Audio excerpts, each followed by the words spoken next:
Soy fundadora de Fad Connection, una plataforma de coaching y mentoría especializada en educación de moda, arte y diseño, y representante de IED en España. Así que les agradezco a todos los que están presentes, agradezco también a la Cámara de Diseño por haber generado este encuentro, agradezco a todo el equipo de IED que estuvo en la logística para hacer posible la charla de hoy, y muchas gracias a Gabriela Pedranti, especialista en semiótica y comunicación, docente de IED, quien va a estar ahora en unos minutos presentando comunicación y sentido de la moda. A modo técnico, mientras se terminan de sumar a la charla, les digo que por el chat pueden ir escribiendo cualquier duda que tengan y después al final le hacemos las preguntas a Gabriela. Y bueno, por mi lado nada más, cualquier consulta, ya les digo, vamos a estar chequeando el chat, así que nos pueden ir escribiendo por ahí. Bienvenida, Gabriela.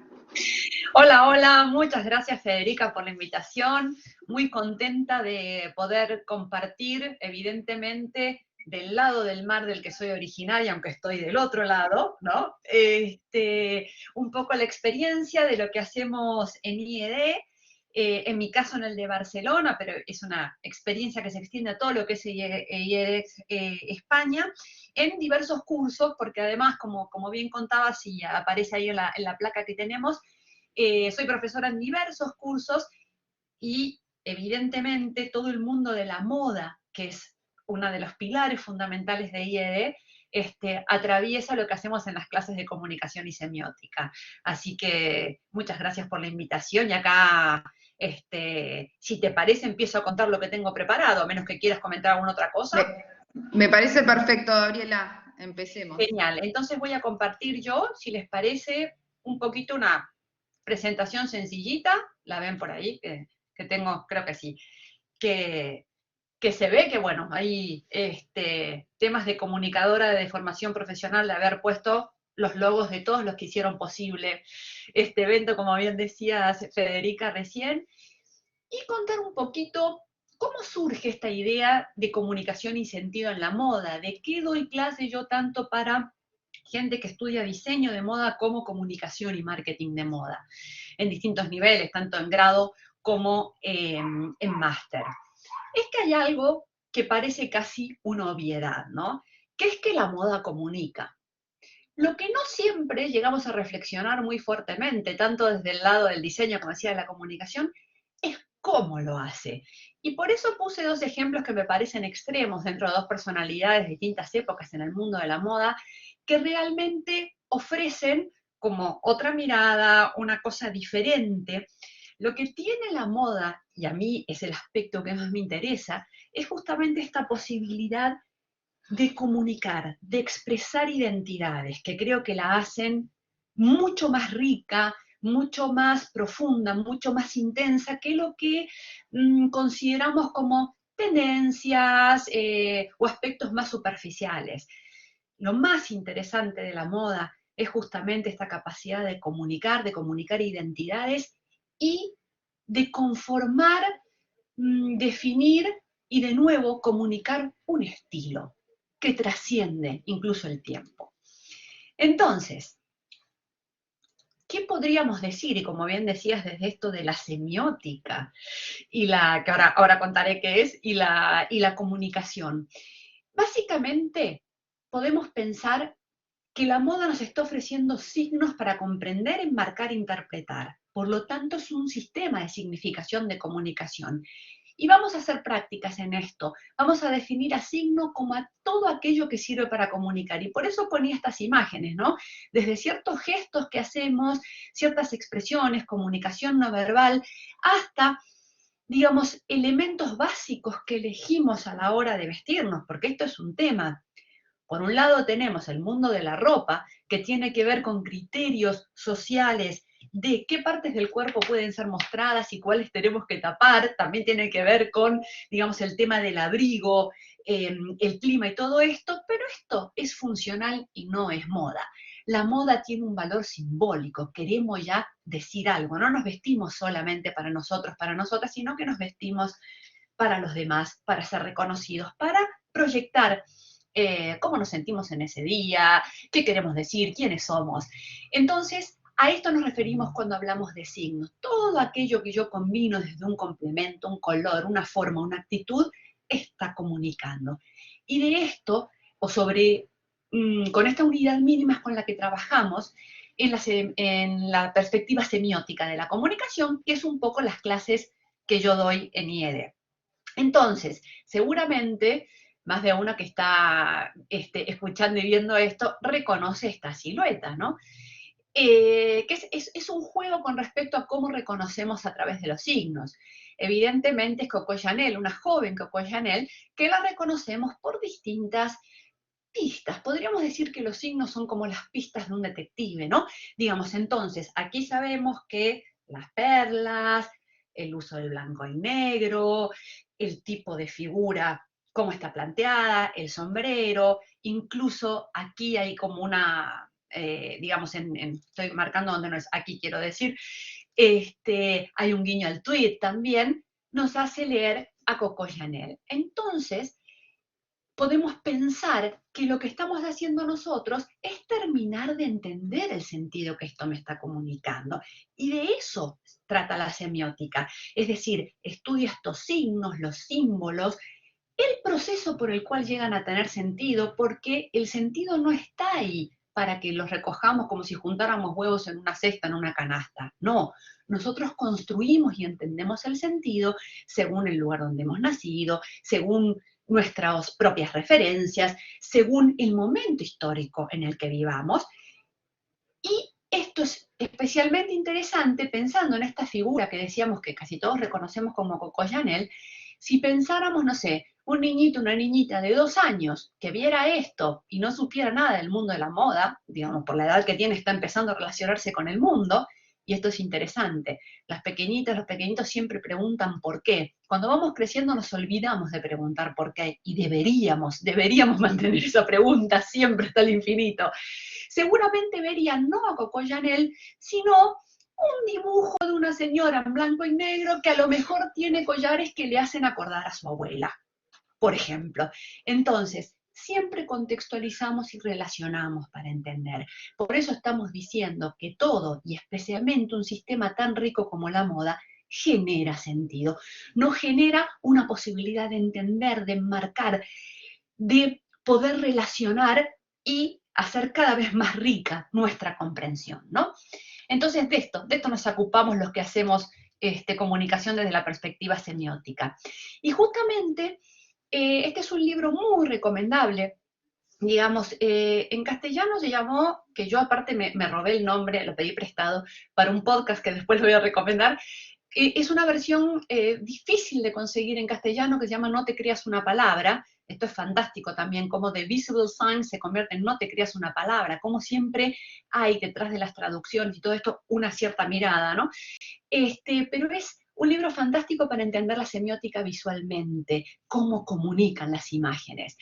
Y David Crowe dice algo que para mí es fundamental, que se los decía con el ejemplo recién del niño, la niñita pequeña y lo que podíamos entender nosotros con la figura de Coco Chanel, porque plantea que hay 3 áreas principales que forman lo que entendemos como semiótica: los signos en sí mismos, todo aquello que comunica, la forma en que están organizados en sistemas y el contexto en el que aparece. El contexto siempre es fundamental para entender algo. Por ejemplo, es muy interesante cómo, seguramente, y nos lo pueden decir en el chat, si tenemos, digamos, supongo que tendremos alguna gente joven de 20 y pico por aquí escuchando, seguramente alguna abuela, algún abuelo, alguna tía mayor, incluso a veces su madre o su padre, les habrán dicho: con esas pintas vas a salir a la calle, con ese pelo, con ese estilo.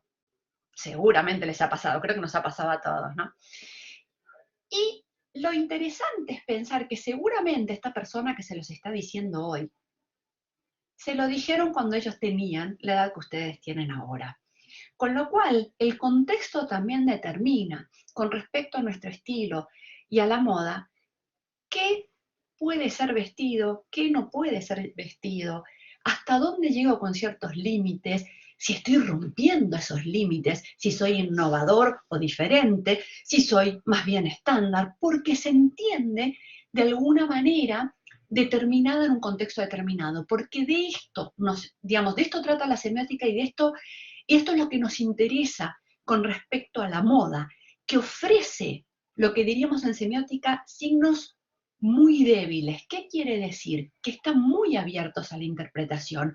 Cuando nosotros pensamos qué es elegante, no significa lo mismo para quienes están escuchando, viendo desde Uruguay, quienes están viendo incluso desde Argentina. Si pensamos Montevideo, Buenos Aires, aunque están cerca, no significa exactamente lo mismo. Y además no significa lo mismo, qué sé yo, para una chica de 15 años hoy en Moscú, para una persona de género fluido hoy en Sao Paulo, o para una señora muy tradicional en ciertas regiones de China. Entonces, tenemos que estar pensando siempre cómo contextualizamos tiempo, contexto histórico, momento, para poder entender de qué estamos hablando.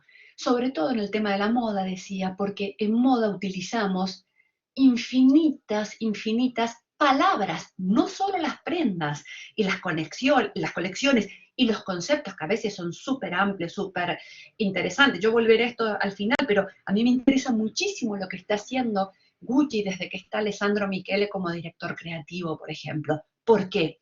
Porque conecta con las generaciones más jóvenes, con conceptos mucho más complejos, y no solamente desde el diseño y lo que expresan. Todos hemos visto a su muso, ¿cómo podríamos llamarlo? Harry Styles en los últimos tiempos, donde juega a romper con el binarismo clásico de la industria de la moda y a la vez ofrece un montón de otras opciones, nuevos sentidos posibles sobre qué significa ser un hombre, qué significa ser una mujer y qué significa todo el espectro de género, que si la moda quiere representar, tiene que salir de este binarismo tradicional sobre el que está sustentada. Entonces, este es un momento muy, muy interesante para pensar cómo es el sentido que tiene la moda, cómo se genera, con qué conecta, cómo se entiende, cómo lo enmarcamos.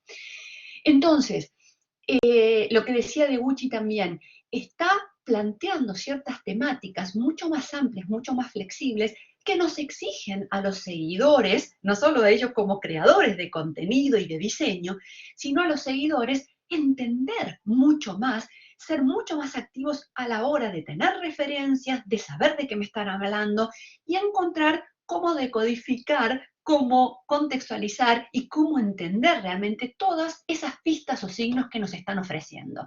Yo creo que las redes sociales, además, han ofrecido un espacio privilegiado para que muchas voces finalmente tengan espacio, porque las redes sociales son iguales para ustedes, para Chanel, para Gucci o para la tienda de la esquina. Lo que podemos hacer es generar un contenido interesante que llame la atención y genere seguidores o incluso gente, los famosos haters, que van a atacarnos porque están entendiendo diferentes cosas. Esto es lo fabuloso, digamos, de tener estas herramientas y poder usarlas de distintas maneras, ¿no? Hemos pasado de una estructura de comunicación, digamos, de un monólogo donde ciertas voces, la revista Vogue en septiembre con Anna Wintour como ejemplo paradigmático, nos decían qué teníamos que hacer, qué debíamos llevar, cómo teníamos que vestir, a un diálogo entre múltiples voces, donde además las marcas y la industria de la comunicación de moda también, empiezan a ver que algo está pasando y tienen que escucharlo y tienen que ver cómo conectar con todo eso. Por eso decíamos que el contexto, el momento, cómo terminamos de entender y relacionar es fundamental para entender el sentido de la moda. Y siguiendo esta idea, hay algunas cuentas que me parecen geniales porque cambian absolutamente el sentido cambiando el contexto, que era una de los conceptos fundamentales que aparecían en la definición recién de David Crow del libro.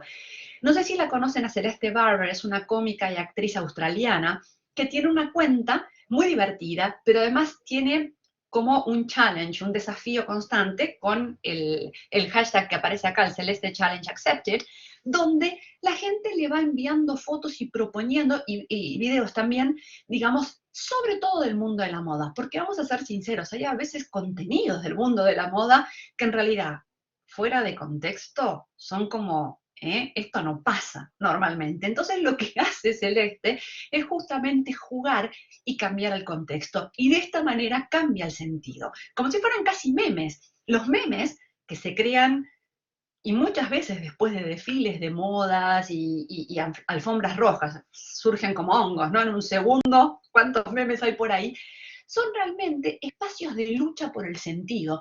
El meme, así como Celeste con este challenge, nos está diciendo, esto no quiere decir esto, sino que significa esta otra cosa, o puede significar esta otra cosa, ¿no? Y entonces, ella cambiándolo de contexto, siempre da una reflexión graciosa, porque es la elección que toma, para que podamos pensar que las cosas pueden tener otro sentido, en este caso en el ámbito de la moda, ¿no?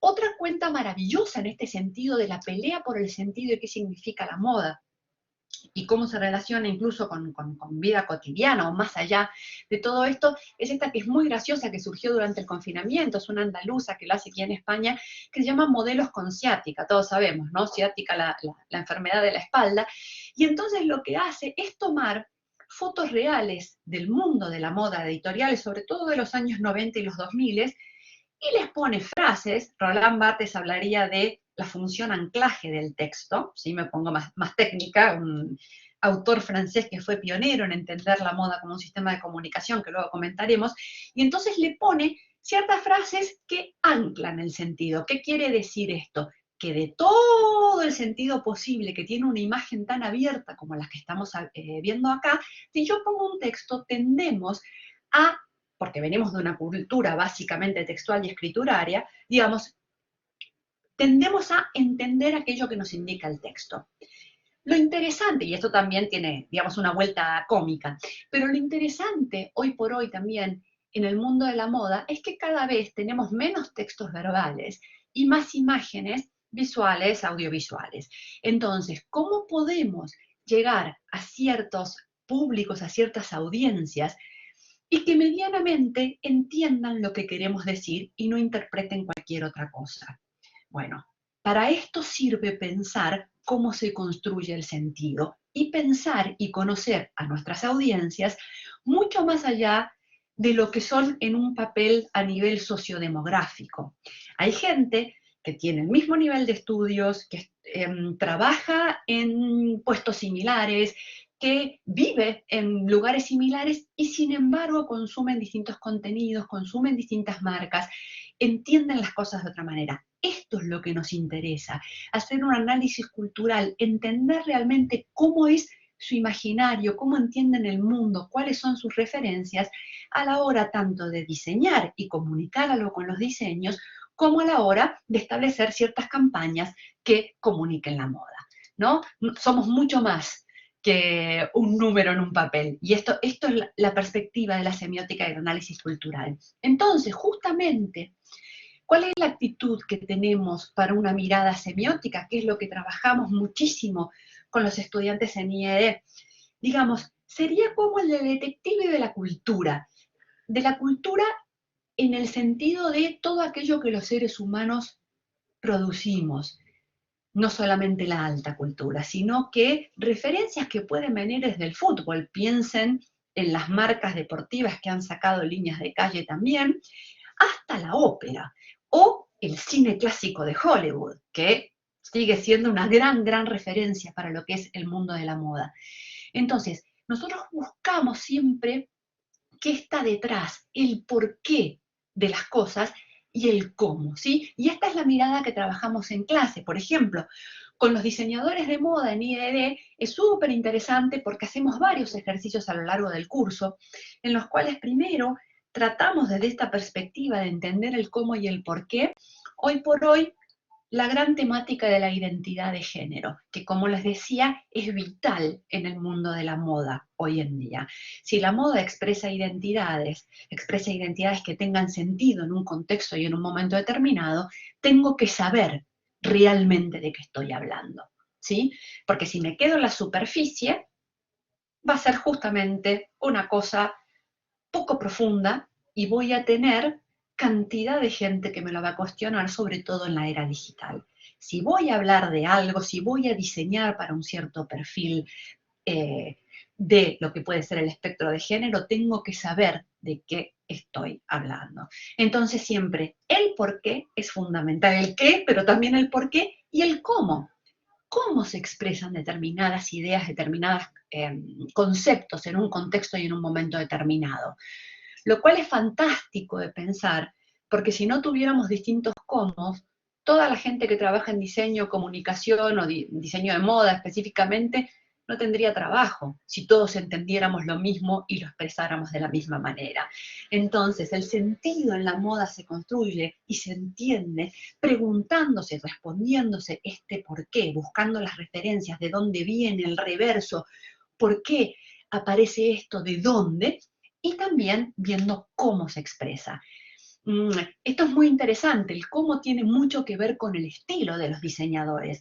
Más de una vez decimos, esto es muy Chanel, cuando no es un producto de esa marca, no es un diseño de esa marca. Sin embargo, su cómo, su estilo, ha sido tan fuerte y tan reconocible a través del tiempo que se convierte ya en un cómo absolutamente propio, ¿sí? Esto también es interesante. Otra de las cosas que hacemos también es aportar y aplicar esta mirada de la comunicación y la semiótica a ciertas películas donde hay un vestuario muy particular. El vestuario es una de mis partes favoritas de lo que es el diseño de moda también, y hacemos un pequeño desafío, que es cuando entendemos qué comunican esos personajes a través de su vestuario y su estilismo, que lo rediseñen para que comunique esa idea de una forma mejor o que comunique todo lo contrario. Esto también es una cosa interesante para pensar desde el mundo del diseño y cómo comunica la moda.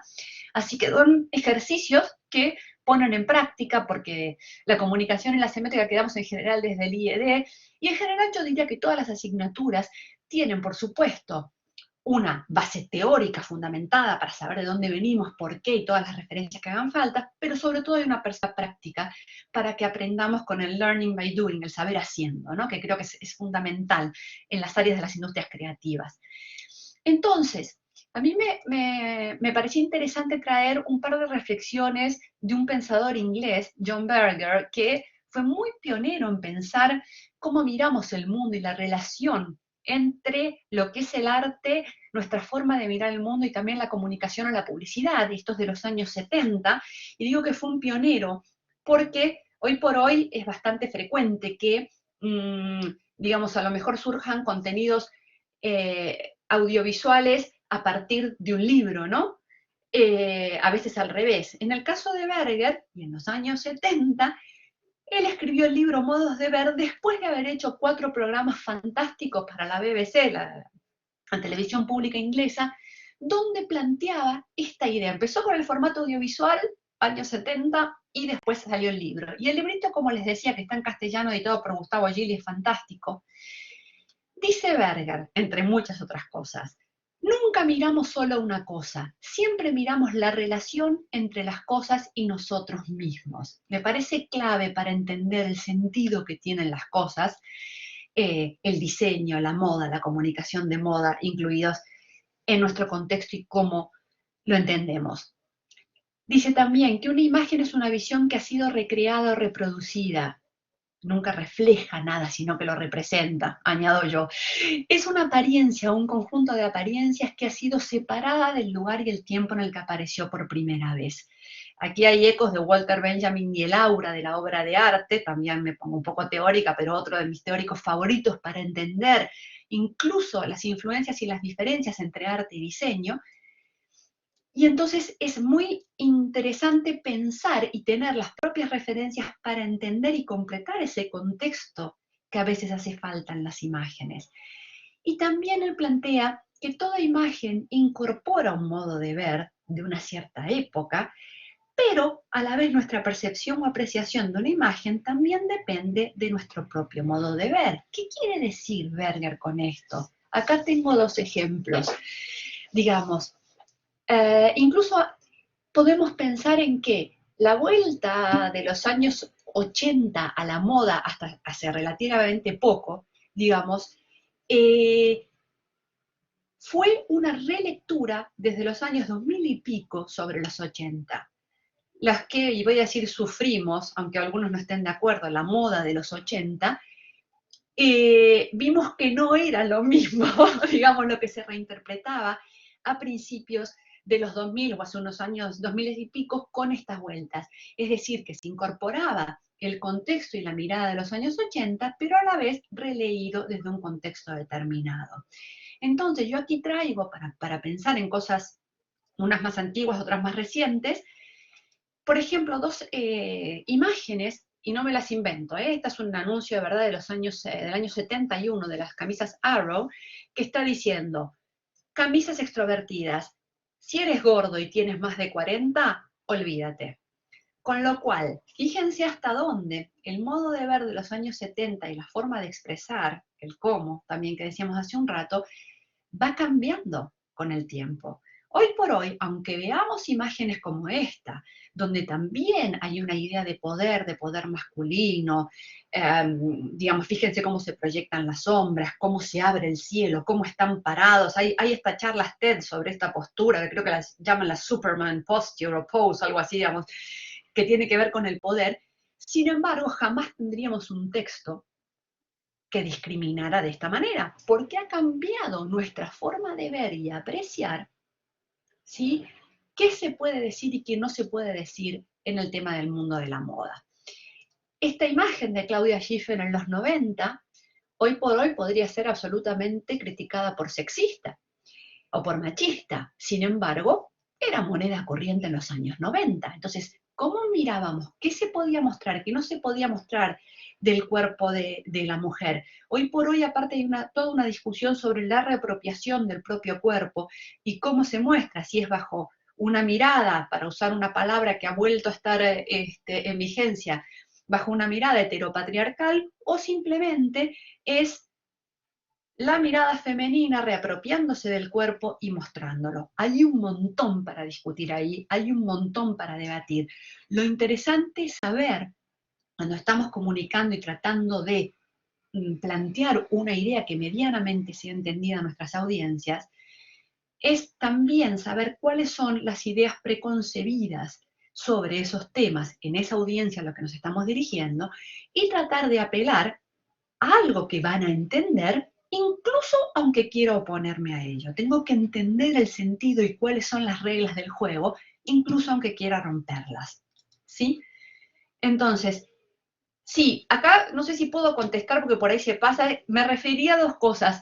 Cuando hablaba del teórico que explicaba un poco de diferencias entre arte y diseño o comunicación y publicidad, es John Berger, que sus 4 programas de la BBC están subtitulados, están en YouTube, y si no se puede conseguir el libro, y cuando decía que tenía ecos de Benjamin, es exactamente lo que dice Andrés, ¿no? Es el ensayo clásico de Benjamin, además de muchas otras cosas en su obra, pero este es el ensayo clásico en el que habla de Laura. Muchas gracias por el apunte. Entonces, seguimos. Acá aparece Roland Barthes, que era quien les comentaba que fue pionero en esto de pensar la moda como un sistema de comunicación, de significación, y además hablaba de otra cosa que a mí me parece fundamental, sobre todo en la era digital, y él hablaba de esto en los años 50 del siglo pasado, de la muerte del autor. ¿Qué quiere decir esto? Cuando diseñamos o comunicamos, importa menos lo que queremos decir que lo que las audiencias interpretan. Entonces, lo más difícil de ser un buen comunicador o un buen diseñador que quiere comunicar ciertas ideas es salir de nuestra percepción del mundo y pensar que nuestra mirada del mundo es la única. Imagínense, porque muchas veces comunicamos o diseñamos para gente que sí se parece a nosotros, pero muchas veces no. ¿Y qué voy a hacer? ¿Imponer mi mirada? No lo van a entender, probablemente. Porque si yo tengo que diseñar para gente de 40 y pico de años como yo, que son latinoamericanos pero viven en Europa y tal, más o menos, ahí tendríamos ciertas coincidencias.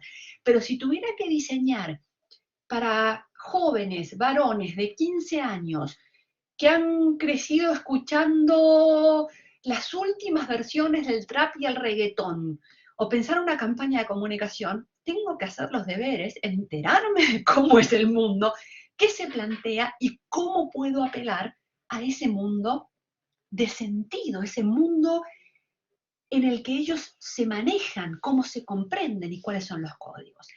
Entonces es fundamental, como buen comunicador o buen diseñador, ser curioso, curiosa y tener referencias. Cuando hablo de tener referencias, además, es fundamental no tener prejuicios cuando buscamos referencias. ¿Por qué? Si nosotros nos quedamos solamente con las cosas, entre comillas, que nos gustan o que no nos gustan, vamos a limitar nuestra mirada. Yo les propondría, a lo mejor ya lo hacen, pero que sigan y observen, o aunque sea vean de vez en cuando en redes sociales, en publicaciones digitales, en cualquier contenido que consuman, en cualquier, incluso desfile, tienda, muestra, exposición de lo que es moda, incluso diseñadores, creadores de contenidos, marcas que les parezcan horrendas, que no entiendan, que los inquieten o las inquieten de alguna manera para tratar de entender por qué, de dónde vienen y cómo funcionan. Porque una cosa es tener una charla de café sobre las cosas que nos gustan o no nos gustan. Esto es un tema. Cuando somos profesionales de la moda o de la comunicación de moda, tenemos que entender por qué funcionan las cosas de esa manera.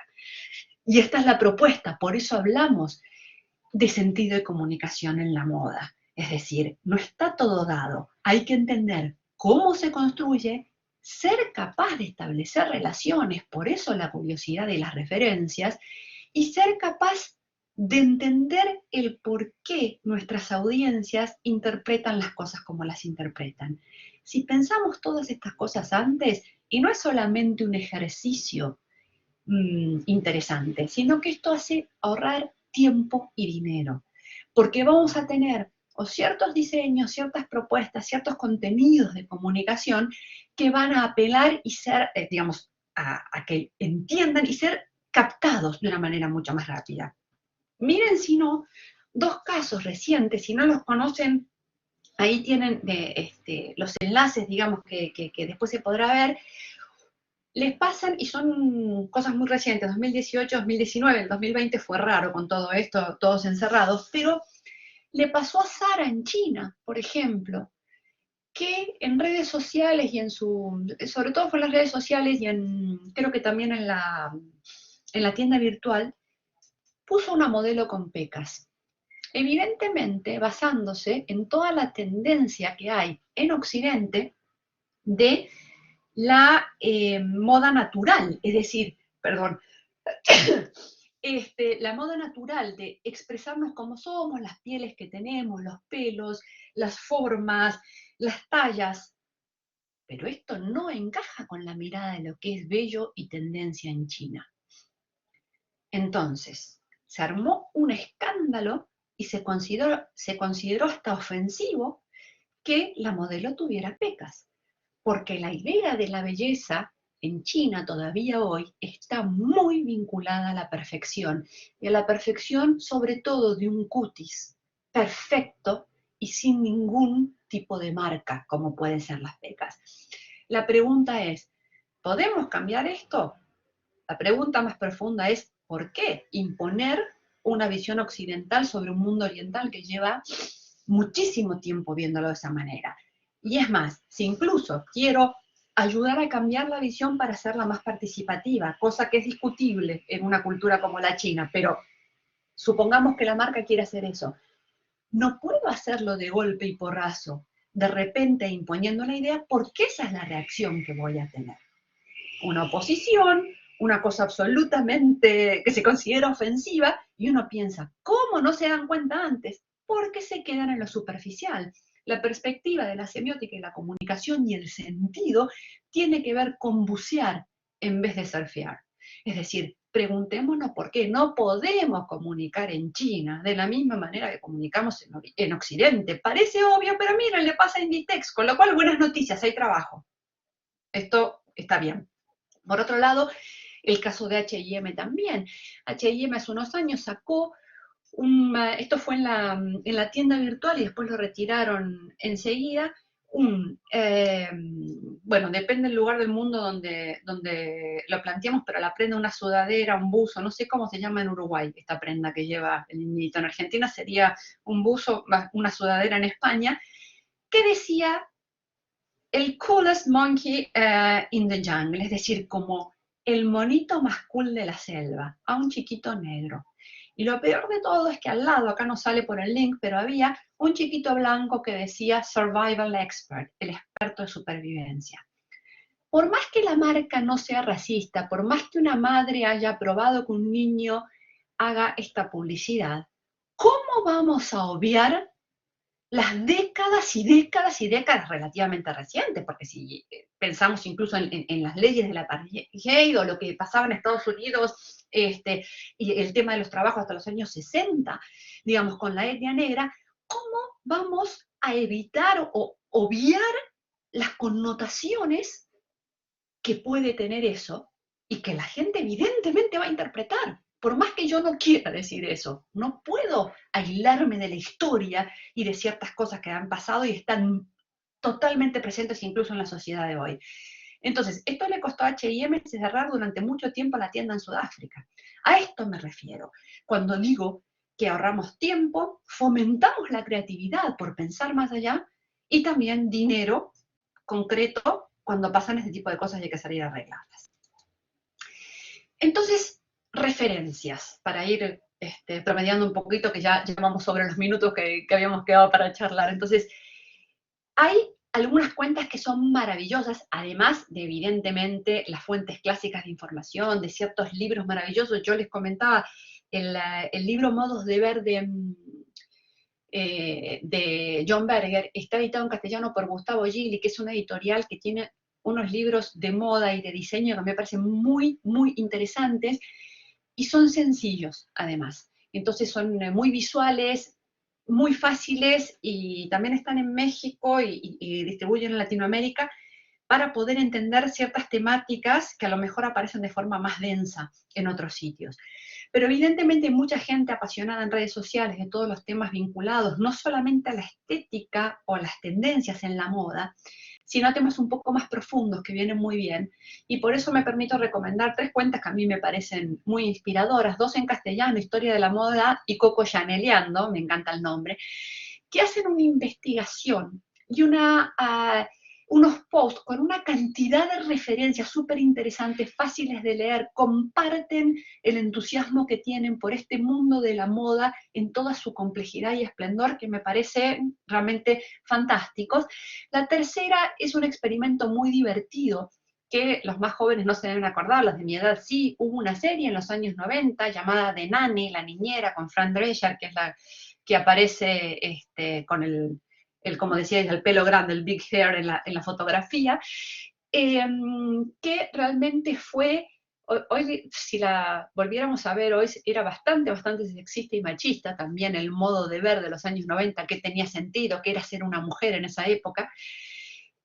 Coincidía con la Claudia Schiffer que vimos claramente, y aquí lo que hace la gente en esta cuenta, que se llama What Fran Wore, es decir, qué es lo que vistió Fran, va buscando cada una de las piezas que tenía esta niñera, este personaje tan particular, y rastrea de dónde eran, de qué diseñador, qué temporada. Muy, muy interesante, y ahorra un montón de tiempo a veces para buscar ciertas cosas.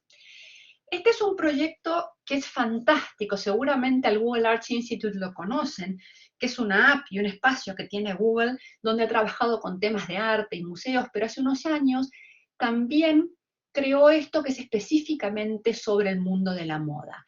Muy interesante, el concepto es Vestimos Cultura. Yo que doy clases de análisis cultural, semiótica y comunicación, me vino como anillo al dedo, digamos, pero es muy interesante. Es un video de un segundito, que voy a poner aquí, 40 segundos.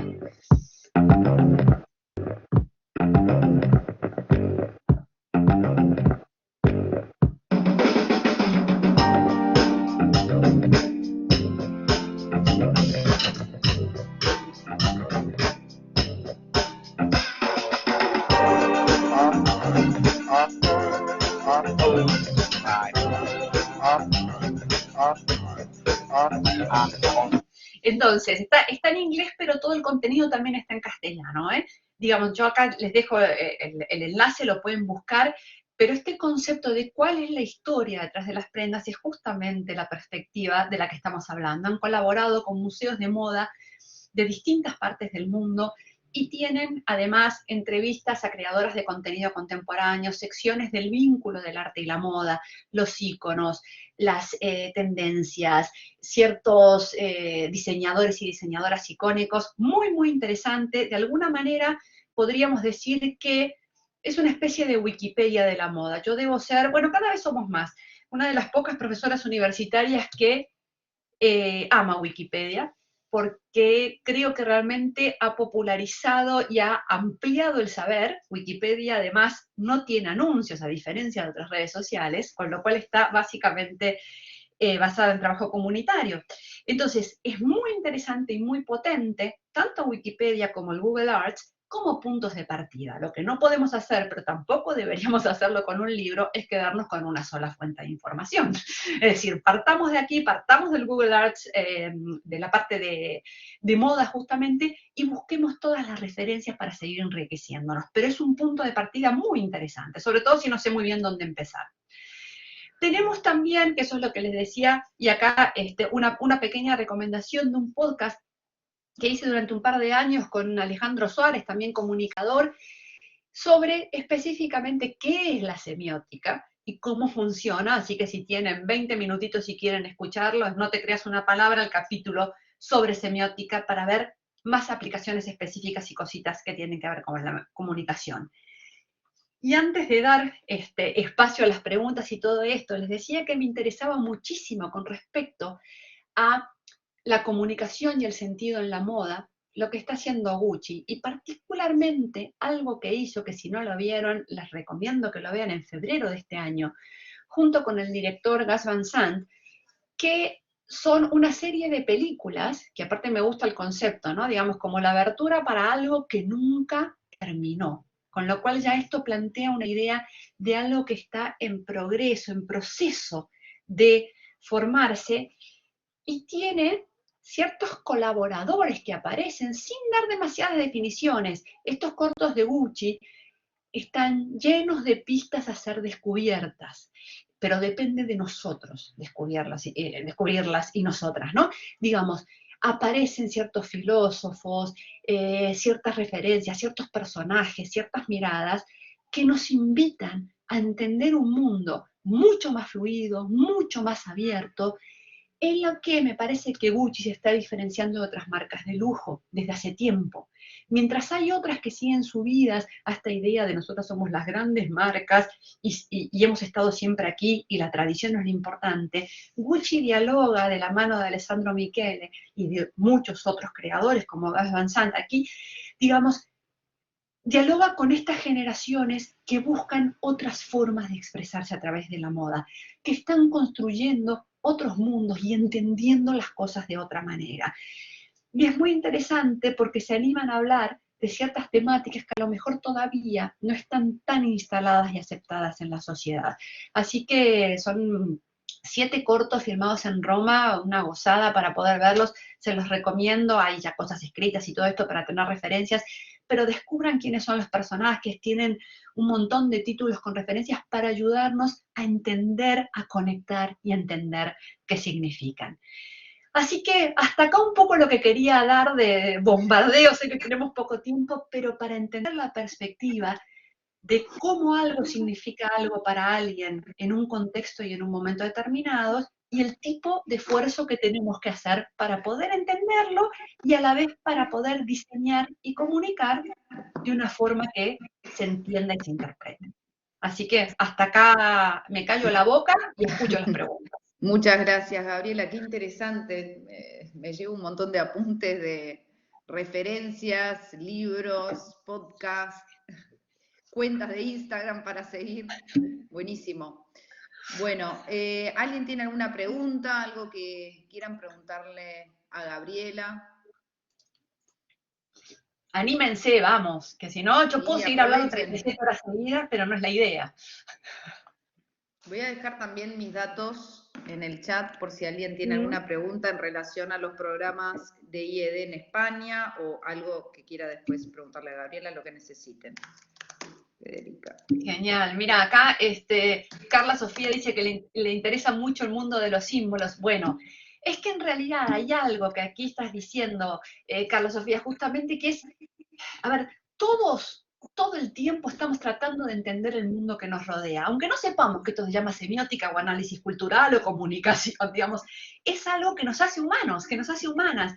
Entonces, es muy interesante si uno va a trabajar en las industrias creativas, reflexionar sobre esto, para poder tener, digamos, una perspectiva más profunda e incluso esto que decía, más motivaciones para ser más creativo o creativa. Si pensamos estas cosas, vamos a tener más ideas. Esto seguro. Priscila, gracias por estar por ahí, que dice, mira, desde Puerto Rico.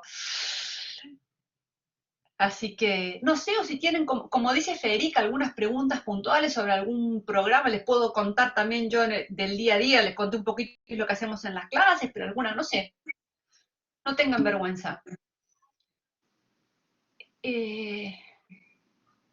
Acá, mira, Andrés dice, me quedé pensando en lo que se comentó sobre la muerte del autor, es una manera... a ver, lo que pasa con los focus group, y te digo porque, digamos, yo tengo una empresita, además de ser docente, que justamente hace análisis cultural y semiótica aplicada, y a veces trabajamos con gente que hace temas cualitativos. El gran problema de los focus group o de las entrevistas en profundidad es que muchas veces la gente no sabe por qué hace lo que hace, sino que ha nacido en ese momento, es una costumbre, incluso a veces qué marcas se consumen o qué estilo de ropa se utiliza, ¿no?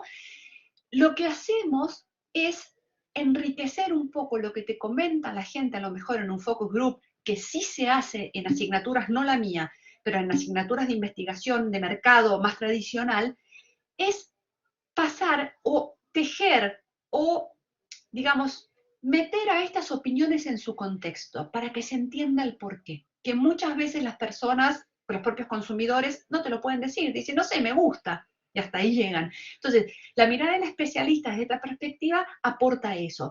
Y en el IED lo que hacemos es, depende, sobre todo para los quienes estudian marketing y comunicación, digamos, en las diversas modalidades que hay de moda, tienen las materias más de investigación pura y dura, tradicional, cualitativo, cuantitativo, estudios de mercado, y después el tema de la semiótica para ampliar y tejer también eso con los contextos sociales del momento. Y se hace, ¿eh? Se hace y usamos las dos cosas como técnica. Bueno, Luciana decía, bueno, clases en IED, creo que específicamente Federica te puede contar más cosas, pero brevemente hay clases, digamos, lo que serían, es una escuela superior de diseño que en España es equivalente a los títulos universitarios, un título universitario, y hay cursos de grado, donde tienes lo que sería una licenciatura, y si no, también hay másters y cursos de posgrado, una vez que ya tienen licenciatura en cualquier parte del mundo. Y hay varias cositas, tanto en comunicación, estilismo, como en diseño de moda, entre otras. Y María dice acá, sí, perdón, Federica, querías decir. No, exacto, quería complementar que hay distintos niveles según lo que vos estés precisando, carreras de grado, bueno, como decía Gabriela, maestrías. Lo que podemos hacer es coordinar con quienes estén interesados después de la charla una reunión individual y vemos el perfil tuyo y cuáles serían los programas más indicados. Pero continúa tú, Gabriela. Sí, porque Federica es la que sabe de esto todo. Yo les cuento en las clases donde doy yo, pero ella es la que les puede dar la pauta justo. Así que Luciana la puede contactar directamente. Y María dice acá que es tremendo cómo la moda vuelve con los años, pero cambia totalmente el contexto en el que se aplica. Absolutamente. La moda, y justamente esto dice Roland Barthes en su libro, nos da el efecto de que siempre es nueva. Y en realidad siempre hay macro y micro tendencias que se repiten, Roland Barthes lo comentaba, pero antes del área digital, unas macro tendencias a lo largo más o menos de 50 años y micro tendencias dentro de esos 50 años. Entonces, sí, cambia el contexto absolutamente en el que se aplica, con lo cual cambia el sentido. Lo que era una minifalda y el escándalo que provocó en los años 60, hoy por hoy en Occidente no provoca ya ese escándalo, por lo menos en la mayoría de las sociedades, ¿no? El tema a mí me interesa muchísimo también todo el tema del cuerpo, y si pensamos, por ejemplo, en Europa y Latinoamérica, ¿qué se puede mostrar y qué no se puede mostrar cuando vamos a la playa en el tema del topless o no topless? En Europa es una práctica absolutamente asumida desde hace décadas y nadie te va a mirar. En Latinoamérica depende de dónde, con excepción de algunos lugares en Brasil y a lo mejor en algunos lugares en Uruguay también, que yo, en el resto, ojo, ¿quién hace topless? ¿Qué se puede mostrar y qué no? Incluso a veces el contexto, aunque el año sea el mismo, aparentemente el contexto temporal es el mismo, pero según el contexto geográfico también cambia muchísimo. Sí, sí. Y hay incluso una expresión que a mí me causa mucha gracia, soy malvada con estas cosas, pero digamos, que se llama la modest fashion o la moda modesta, que en realidad tiene que ver con toda una serie de lecturas que se han hecho últimamente. A mí me parece que la moda no puede ser modesta, en el sentido de que la moda es mucho más que la ropa, ¿no? Digamos, ya estamos queriendo decir algo y eso no es muy modesto, que digamos. Pero sin embargo, es un término que la industria está utilizando, y es una lectura que comentábamos con una colega también dedicada al marketing, el tema de la moda, que probablemente sea una expresión que aparece sobre todo cuando aparecen estas culturas millonarias de Medio Oriente, como los Emiratos Árabes, donde las mujeres gastan fortunas en ropa, accesorios y todo esto, incluso en algunos casos más extremos, aunque lo lleven debajo de un burka, la industria no quiere perder eso y entonces está buscando cómo contar la moda de una manera que encaje desde esa mirada musulmana del mundo, ¿no? Con sus distintos grados. Entonces tenemos una nueva expresión, la modest fashion. ¿Existe eso? ¿Es posible? Bueno, podríamos discutirlo, pero cómo lo cuento también encaja con contextos y miradas, ¿no? A ver, ¿crees que en un mundo cada vez más conectado y globalizado llega un punto cultural global? De alguna manera perdiendo lo que ahora son los contextos locales. Yo creo que lo más difícil del mundo hoy por hoy es diseñar o comunicar en modo global. Es muy difícil. Fíjate, y fuera del mundo de la moda, pero para que todos nos entendamos, ¿qué le está pasando a Coca-Cola los últimos años? Coca-Cola, que ha sido una referencia a nivel de comunicación durante 100 años, está haciendo campañas que son muy malas últimamente. ¿Por qué? Porque estamos en una era digital. La mitad, un poquito más de la mitad del mundo que tiene acceso a Internet, un acceso a Internet potente, que no somos todos, es la mitad del mundo, un poquito más, tiene acceso a distintas narrativas sobre el mundo, a distintas versiones y puntos de vista. Entonces, nuestra percepción sobre las cosas, si uno es curioso, puede ir cambiando, se puede ir flexibilizando y fluye.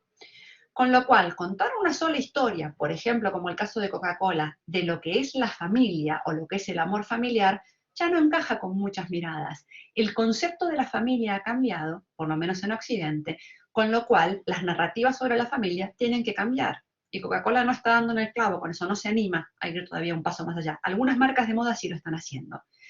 De familias plurales, homosexuales, el tema de también el poliamor, es decir, y que está empezando a aparecer en campañas de moda para expresar identidades que en otros espacios no aparecen.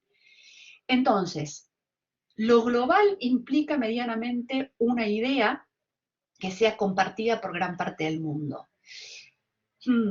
Hoy es difícil, porque además, sobre todo desde la moda y la identidad, se está volviendo a revalorizar en gran parte o en gran medida lo generacional o lo local, y esto fragmenta.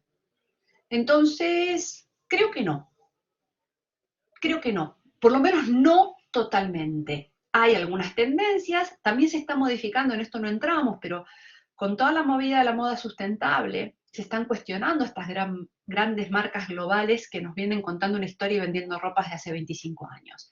Entonces, está habiendo cambios muy interesantes que ya se estaban dando y fueron acelerados por la pandemia, en el cual no solo se va a cambiar la forma de diseñar, sino la forma de hacer ropa, la forma de consumirla y la forma de comunicarla. Y creo que ahí va a ser cada vez, por lo menos va a haber distintas voces, aunque haya alguna mayoritaria, va a haber distintas voces, las hay. Y esto me parece muy interesante.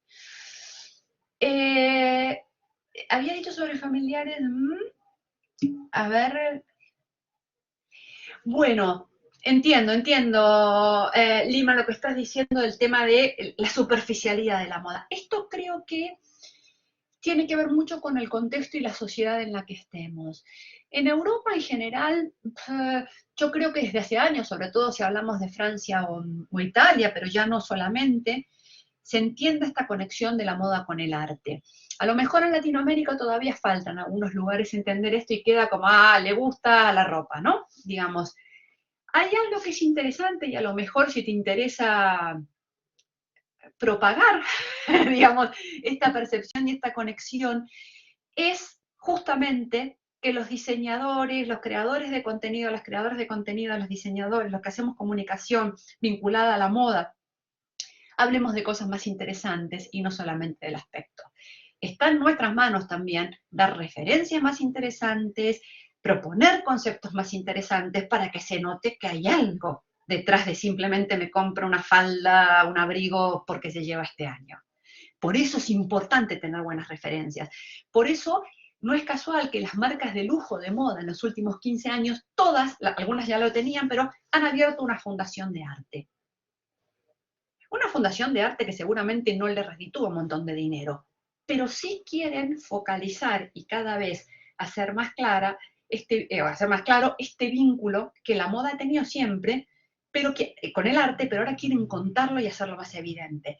El caso de Alessandro Michele, de la mano de Gazan, un director de cine muy consagrado. Hay un montón de fashion films. No te hablo de los fashion films que son las publicidades típicas, estoy hablando de cosas mucho más elaboradas.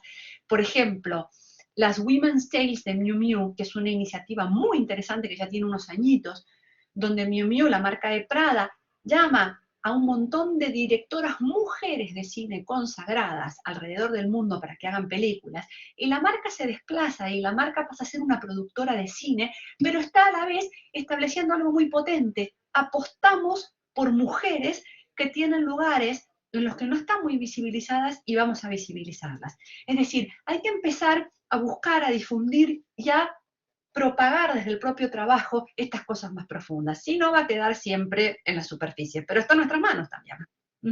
Incluso, Gabriela, en relación a eso, una directora argentina, Lucrecia Martel.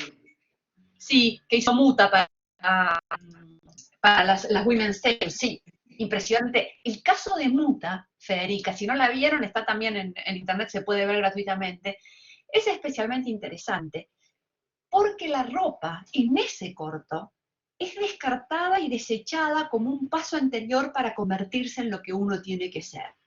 ¿Qué marca de ropa había hecho antes esto? Que su ropa sea desechada, digamos. Entonces es muy, muy interesante. O cuando David Lynch hizo ese corto muy David Lynch, digamos que dura como 18 minutos, es corto relativamente, un fashion film fantástico, Lady Blue Shanghai para Dior, digamos, donde evidentemente la Lady Dior, el bolsito, la cartera clásico de Dior aparece, pero es una excusa, ante todo es una película de Lynch, ahí también hay ciertas cosas más profundas que podemos empezar a entender y a plantear, ¿no?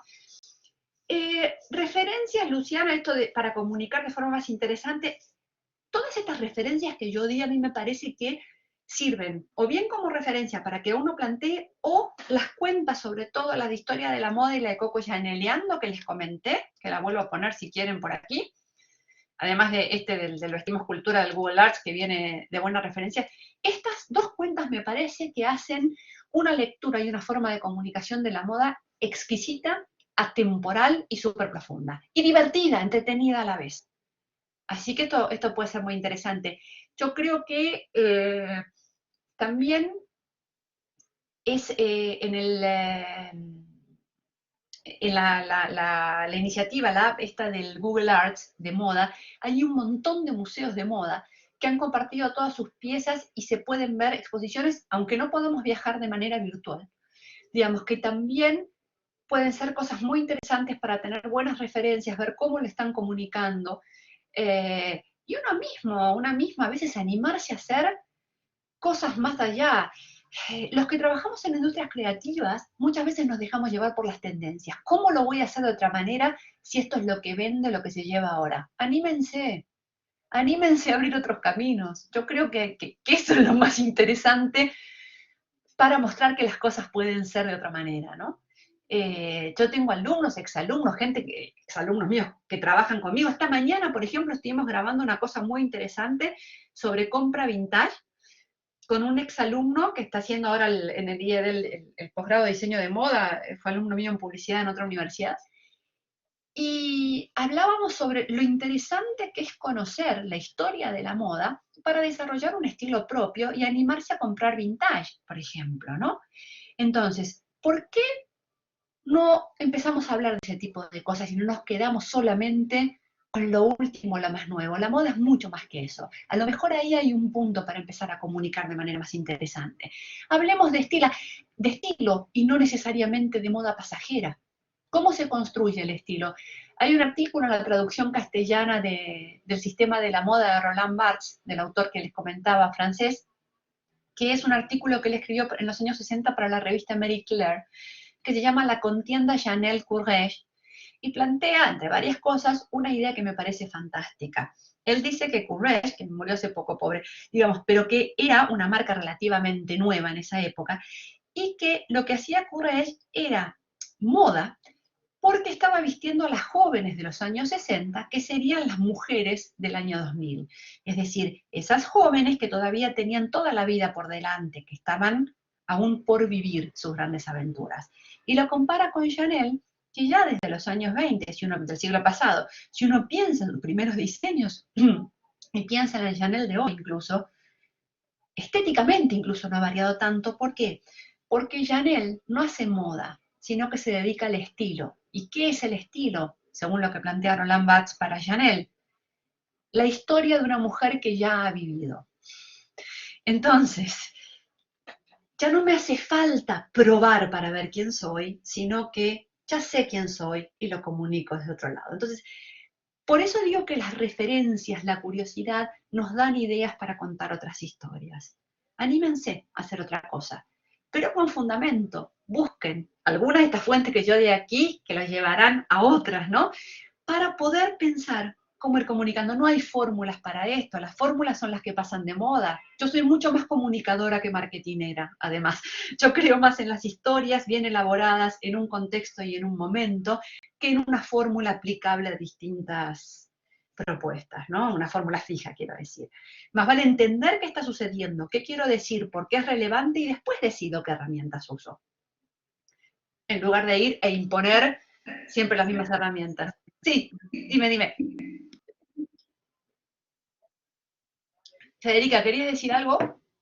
No. Simplemente Perdón. buenísimo, muy interesante lo que estabas contando. Y Sí. muy interesante lo de profundizar también en el concepto, ¿no? Y buscar más allá de lo que tenemos al alcance. Total, porque al final, yo no soy una típica fashionista, consumidora de tal. Yo siempre quise mucho y elegí mucho la ropa que uso, pero esto, qué sé yo, por naturaleza, y me fue interesando justamente este aspecto de la posibilidad de comunicar, ¿no? Que tiene la moda y de mostrar identidades. Y en este sentido, mira, Florencia estaba diciendo acá que también se está apostando a incorporar el arte en las tiendas totalmente, con las propias obras o con la participación de artistas en el diseño del local, absolutamente. Yo voy una vez al año, lo hicimos hasta el 2018 porque en el 2019 iba a ser un año sabático y después vino esta bendita peste, que a ver cuándo se va del todo, pero un evento que se hace en distintas partes del mundo donde estamos todos los semiólogos y analistas culturales que trabajamos con comunicación, con este tipo de investigación para la comunicación de marca. Y en el 2017 fue en Toronto, en Canadá, y ahí el colega Luca Marchetti, que es un italiano que vive hace años en París y trabaja sobre todo la moda de lujo con esta perspectiva de la semiótica y la comunicación, dio una charla justamente que era una lectura cruzada de las exposiciones de arte y las tiendas de moda. Y decía que cada vez había más puntos en común. Él lo planteaba hace unos años para las tiendas de lujo, pero se está viendo también en todo tipo de tienda de moda hoy. Y esto es un espacio interesante. Atraer a gente que le interesan otras cosas y no solo la ropa. Es decir, la moda no se limita a la ropa, pero tenemos que mostrarlo, tenemos que contarlo, para que se entienda de esa manera, ¿no? Así que no sé si hay alguna Excelente. pregunta. Bueno, vamos a ir cerrando, Gabriela. Una vez más Vale. agradecer a la CDU, al equipo de IED, por supuesto a vos y a todos los que nos acompañaron hoy. Vamos a dejar esta charla grabada por si alguien no pudo participar, así que lo podemos revivir más adelante y recordar la enorme cantidad de referencias que nos dejaste. Muchísimas gracias, Perfecto. Gabriela. Muchísimas gracias a ustedes y espero que sirva y motive. Y bueno, yo también por ahí estoy en redes, ahí lo puse al principio, así que podemos seguir la conversación. Genial. Bueno, buen día para todos. Eso, pásenlo bien. Chao, Chao, chao. chao. Adiós.